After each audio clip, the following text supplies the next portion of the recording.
بسم الله الرحمن الرحیم. السلام علیکم و رحمت الله و برکاته. تمام هموطنان عزیز، علل خصوص شاگردانی که روز گذشته در درس تفسیر زیادیتان بدن خواستید که در همین مسئله یهودها، در مسئله بنی اسرائیل یک کم وسیع‌تر صحبت کنیم. امروز میخواهم همراهتان درباره جنگ امروزه فلسطین، خاموشی حکام و این چنین خود یهودها کی هستند، این دولت کی هست، دولت اسرائیل امروزه، و چرا اینقدر ارکه اروپا و امریکا هست، اینقدر پشتمالی میکنند و اینقدر یهود جان میگویند، در حالی که 80 سال است مسلمان کشی میکند. یک صحبت داشته باشم و این چنین درباره آنهایی که امروزها جان خود را به حق سپاریده ایستادند. عزیزان، همین یهودهایی که امروز دیده ایستاده که آنها اصلا بی وطن بودند، دولت اسرائیل اگر به تاریخش داخل شوید تا سال 1948 اینها کلن بی وطن بودند، سرسان و آواره، یک قسمشان در اروپا، یک قسم دیگرشان در دولت‌های مسلمانی، در خلافت عثمانی هم، در ترکیه هم، یک قسمشان در اسپانیا، یک قسمشان در امریکا، یک قسمشان حتی در بخارا و در تاجیکستان خودمون آواره و بی وطن مثل سیگان‌های امروزه بودند، در همه جا سرسان بودند. تا اینکه یکی از طرفداران یهود که خودش یهود نبود، میگویند نامش خطا نکنم تئودور گرتزل، این انسان خیلی کوشش میکند که همین ملت آواره سرسان یهود یک دولت داشته باشد و با این از سال 1880 90 تقریبا شروع میکند، در بدر از پادشاهی گرمانیا شروع کرده تا انگلیا و تا روس و تا دیگرها که در آن وقت دولت‌های ابرقدرت اساساً این 4 تا بودن، گرمانیا و انگلیا و روسیه و خلافت عثمانی. به همه اینها به نزدشان می رود که ما میخواهیم یک زمین خود را داشته باشیم. بعداً این خیلی همین چیز رو تشکیل میکند و یهودها همه اتفاق میکنند و زبانشان هم که به عربی خیلی مانند هست، عربی رو هم میآموزند و یک جمعیت تشکیل میکنند در تمام دنیا و به خود میگویند میرویم به فلسطین. فلسطینی که کلا در دست مسلمان ها بود، تقریبا در آن وقت نمیدونم 1800 یا 2000 یهود در اونجا زندگی میکرد، خلاص همچون اقلیت. بعدا اینها همین خیل جماعه حرکت کنان بعد از کاملا پاش خوردن دولت خلافت عثمانی از اروپا و امریکا خواهش میکنند که به ما فلسطین رو بده و به اونجا هجرت کردن رو هم شروع میکنند، خانه های فلسطین رو با نرخ قیمت خریدن رو هم شروع میکنند و بالاخره با کمک بزرگ اروپا و روسیه و امریکا و حتی بعضی خائن‌های دولت‌های مسلمان به همان جا جایگیر شده دولت خود را بنا می‌کنند و تمام دنیا که از دست اینها بیزار است، چه امریکا باشه، چه اروپا، چه روسیه، چه دیگر، همه می‌خواست که اینها گم شوند، یعنی از دولتشان بیرون شوند. چه خیلی که می‌دونید یهود، چه خیلی که الله به اینها وعده داده است، الله میگه ضربت علیهم الذلة والمسکنة و باءوا بغضب من الله. برای اینها حتمی شده است، چسبیده شده است، خواری و زاری و بیچارگی و بی‌آبروگی و به غضب الله گرفتار شدن. یعنی این قوم اینقدر گناه کردند و اینقدر پیامبر کشی کردند، اینقدر به الله و پیامبرانش خیانت کردند که الله به اینها وعده داده است که ضربت علیهم الذلة والمسکنة، بالای شما خواری و زاری و بیچارگی هست، اینما سقفوا در آیه دیگر در کجا نباشد، در کجا نباشد بالای شما ذلت بیچارگی است. برای همین میبینید عزیزان، در دنیا یگان نصرانی یهودی را دوست نمی‌دارد، یگان هندوس و بت پرست یهودی را دوست نمی‌دارد، یگان مجوس و آتش پرست و یگان البته مسلمان یهودی را دوست نمی‌دارد. یهود خودش هم دوست نمی‌دارد. ببینید چقدر نصرانی ها مسخره‌اش میکنند، چقدر بد می‌بینند، برای اینکه یهود با طبعش اینقدر گناه کرده است که در قلب بشریت کراهیت دارد. اما چرا پشت او را اینقدر امروز اروپا و آمریکا میگیرند؟ تا که از دستش خلاص شوند، تا که از آنها دورتر باشد، خودش همونجا جمع شود و به اینها نزدیکی نکند. در یادتان باشد در وقت کرونا، وقتی مردم برای دارو و برای مسکه میمردند، اینها مسکه و داروهای رو میگرفتند و میدزدیدند و میفروختند در اروپا و در امریکا. یعنی اینقدر قومی به دنیا داده شده و طبعی خبیث یا گفتیم کثیفی حیوان صفت دارند، تمام دنیا اینها را بد میبیند. هیچ کس یهود را دوست نمیدارد. در حیاتتون نمیشنوید که یک یهودی یک کاری کرده باشد که برای مردم، برای دنیا همه حیران شده مانده باشند، چون که مردمی کثیفی پست هستند. ولی همیشه دشمنان اسلام وقتی بر علیه مسلمان ها میخیزند دیگر دوستی نزدیک میشوند.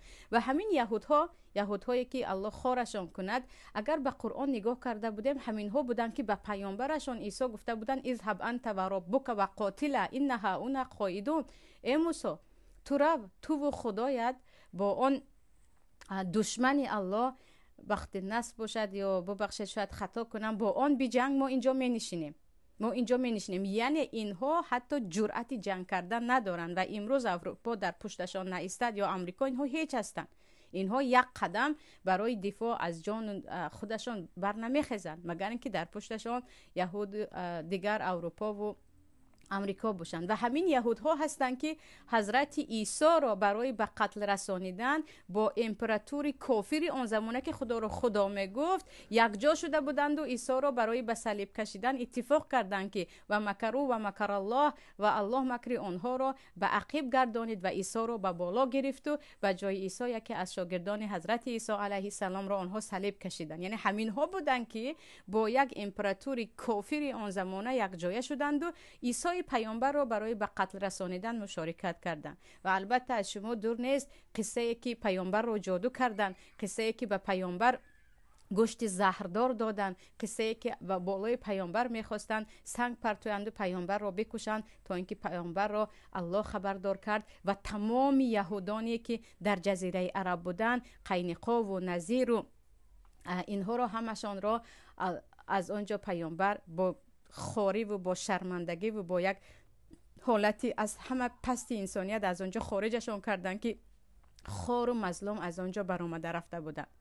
و اکنون این یهودها که از تاریخشان انسانهای کثیف هستند، چه خیلی گفتم، اومدن جا نیافتن و چون دیدن که دولت‌های مسلمان تماما در حالت بیچارگی هستند یا گفتیم الکی پاش خوردن و هر یک دولت مسلمان رو یکی از کشورهای غرب زیر دست کرده بود، چی مصر رو مثلا زیر انگلیس باشد یا امریکا عربستان سعودی رو زیر سیطرت خودش کرده باشد. دیدن که دیگر جای نیست، همگی اروپا و امریکا یک جا شدند و سال 48 دیگر به اینها این دولت رو دادن که امروز 9 میلیون نسمه یعنی 9 میلیون شخص در آنجا زندگی میکند. و ببینید که از سال 1948 به فلسطین در آمدن، یک شهر، دو شهر، سه شهر، تمام شهرها را از آن خود کردن. یک همین غزه ماند و امروز وقتی که یعنی خیلی علم آور است، وقتی مردم غزه دیگر به داد آمد، دیگر گفت ما دیگر صبر کردن نمیتوانیم، دیگر یا باید بمیریم یا از این بدبختای یهودها از ظلم اینها نجات یابیم، یا جان میدهیم یا نصرت خود را به دست می آوریم یا بمیریم. هم دیگر این گونه خوار و بیچاره شده در یک شهرک قواماندن مردانه میمیریم گفتند و به میدان برآمدن. داد و فغان عالم را ببینید و حتی حاکمان بعض دولت‌های مسلمان. حماس یک حمله غافلگیرانه نامردانه کرد، مسلمان‌های فلسطین این کردن آن کردن. یعنی امروز یک مسلمان برای دفاع از دولتش برخیست، او تروریست می شود، او رادیکال می شود، او چیزی دیگر می شود. یک یهودی، یک نصرانی، یک کافری بدبخت لعینه که حیوانانه زندگی کردن را حلال می داند آمد و خانه مسلمان را سوزانید و ای آزادی خواه می شود. و در خود افغانستان رو هم این رو چند سال ما با هم شاهد بودیم. وقتی مردم افغانستان میگفتن ما امریکا رو در زمینمون نمیخواستیم، مردم افغانستان رو، طالبان رو همگی یک گروه تروریستی و افراطی میشناختن. در کجای جهان؟ در چچنستان هم در خاطرم هست سالهای 96 بود وقتی مردم چچنستان برای دفاع از خاکشان می جنگیدن میگفتن تروریست های چچن. امروز هم عیناً همین است. یعنی مسلمان وقتی از خاک خودش، از زمین خودش، از ناموس خودش دفاع میکند، اینجا میبرایند اهل کفر، کافران میگویند این یک تروریست است. و این رو باید مسلمان ها بدانیم. ولن ترضى عنك اليهود ولن نصارى حتى تتبع ملتهم. یهود و نصرانی ها از ما هرگز راضی نمیشوند تا اینکه ما از پی آنها رویم، تا اینکه مثل آنها پلید باشیم، مثل آنها این همه حیوانگریه که امروز میبینید، زن به زن و مرد به مرد ازدواج کردن و به پدر و به مادر به دنیا آمدن فخر بودن رو، اینها رو حلال دونیم. و یعنی آنها رو که دیگر میدونید انسان به حالت مسلمان ها افسوس میخورد. کجا هست ملک فیصل پادشاهی که در یادتون هست مرگش 1974 بود خطا نکنم، کلان با دنیا مقاطعه کرده بود، گفته بود من 1 میلی لیتر از نفتم را نمیفروشم تا اینکه اقصی آزاد نشود، تا اینکه فلسطین آزاد نشود.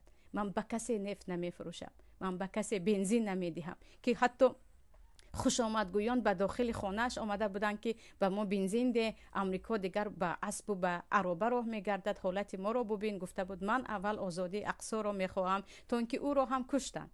دشمنان خارجی و داخلی دیدن که یک مسلمانی غیوری هست که او میگوید بگذار مردمی من خرما و آب خورند و گرسنه بمانند، اما اول اقصی آزاد می شود. او را هم کشتند و به جایش امروز دیده استودید که ها هستند.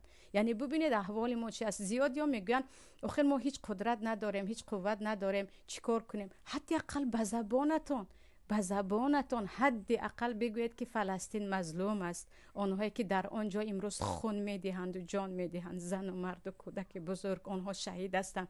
نگویید که آنها تروریست هستند، نگویید که آنها خطا کردن، آنها شروع کردن.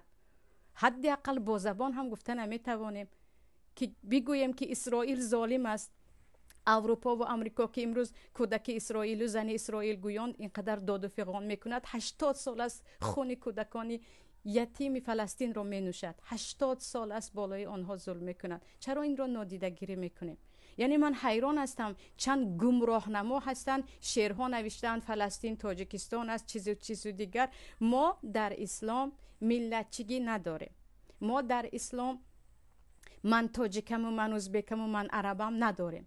الله میگه کنتم خیر امت اخرجت للناس، شما بهترین امتی هستید که به مردم برگزیده شده، تأمرون بالمعروف و تنهون عن المنکر.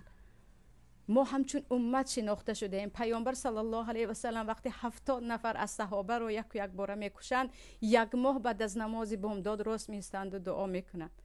در حدیث میگویند مسلمان ها در محبتشان، در دوستداریشان مثل جسد است. وقتی جایت درد میکند از جسمت شبهاش خوابت نمیبرد. وقتی برادری مسلمانت در عذاب است نباید تو هم در راحت باشی. امروز میگویم ما تاجیک هستیم، به ما چی رابطه دارد عرب های فلسطین؟ و ما چی رابطه دارد دیگر کشورها؟ نه، فقط تاجیکی کفایه نمیکند برای با ایمان بودنت.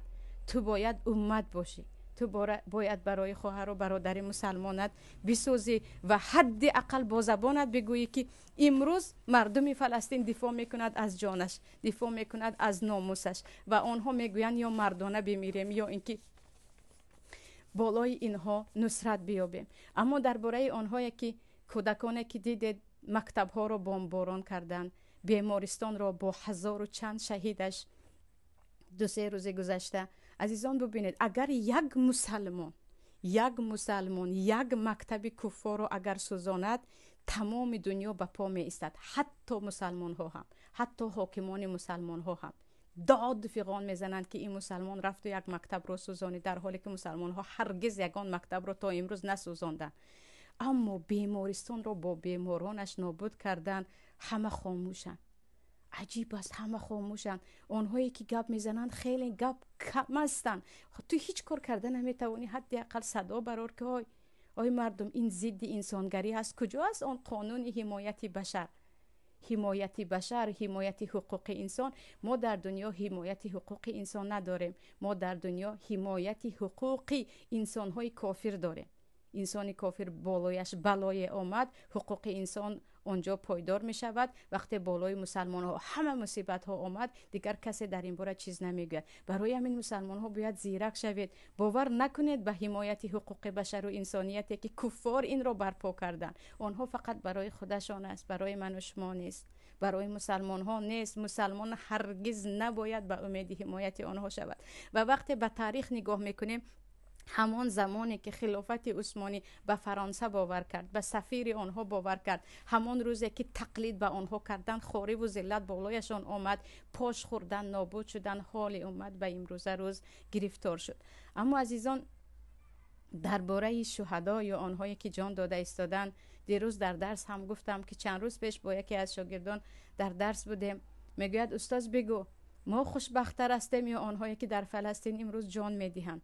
کدامی از ما شانسمان زیادتر است یا خوشبخت‌تر هستیم؟ و او گفتم عزیزم آنها خوشبخت هستند، آنها میمیرند و الله برایشان وعده داده است ولا تحسبن الذين قتلوا في سبيل الله امواتا بل احیاء عند ربهم یرزقون. هرگز گمان نکنید که آنهایی که در راه الله جان دادند مردند، آنها شهید هستند، در نزد پروردگار از حوض رزق میخورند. فرحین بما آتاهم الله من فضل و یستبشرون بالذین لم یلحقوا بهم من خلفهم الا خوف علیهم ولا هم یحزنون. یعنی شاید که از هیجان کمی آیت آخرش خطا کرده باشم.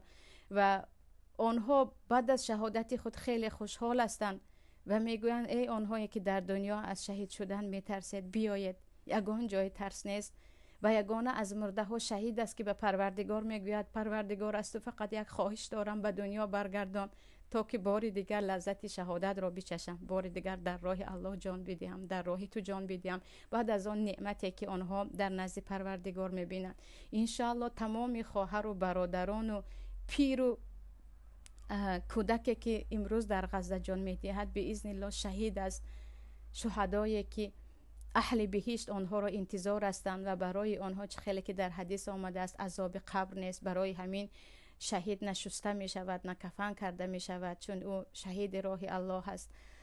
و از یک طرف دل و جگرت می سوزد، گمان میکنی که حیاتی تو هم دیگر نفست تنگ است، از جهت دیگر خیلی خوشحال می شوی که برای اینها شهادت نصیب شد. اما آنهایی که در این راه جنگیده ایستادند و آن کمی خود نگاه نکرده، مردانوار، نه مثل یهودهایی که از اروپا به خود سلطت می آورند یا گفتیم نه از امریکا برای خود لشکر می آورند، نه، آنها خود با همان اندکی قلیلشان.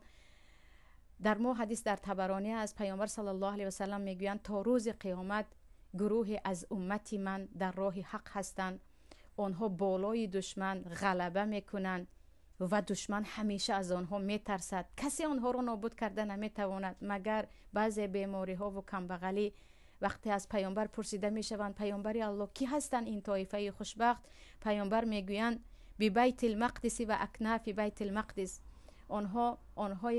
نفرانی هستند که در بیت المقدس هستند، در قدس و فلسطین امروزه و در اطراف بیت المقدس هستند.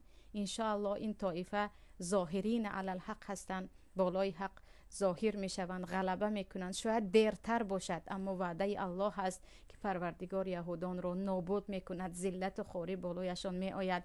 اما از من و شما چی توانید کمک کنید؟ و چه خیلی گفتم حداقل با زبان بگویید که امروزه جنگ کافر و مسلمان است، جنگ هست برای حق خود را گرفتن از کافران. نگویید که مسلمان های رادیکال، نگویید که مسلمان های سیاه پوش و چیزی دیگر، برای آن که به الله قسم این شعار کفار است، شعار امریکا و اروپا هست، کفار آنها البته، که وقتی مسلمان برای دفاع از زمین و جانش خست این گونه او را تهمت میزنند که این یک دشمنی آدمیزاد یا گفتیم دشمنی اهل عالم می باشد. این بود عزیزان صحبت امروزه من همراه شما. دعا کردن در حق فلسطین را فراموش نکنید، در حق همدیگر را فراموش نکنید. الله نگهبانتان باشد و نصر و پیروزی را نصیبمان گرداند. السلام علیکم و رحمت الله و برکاته.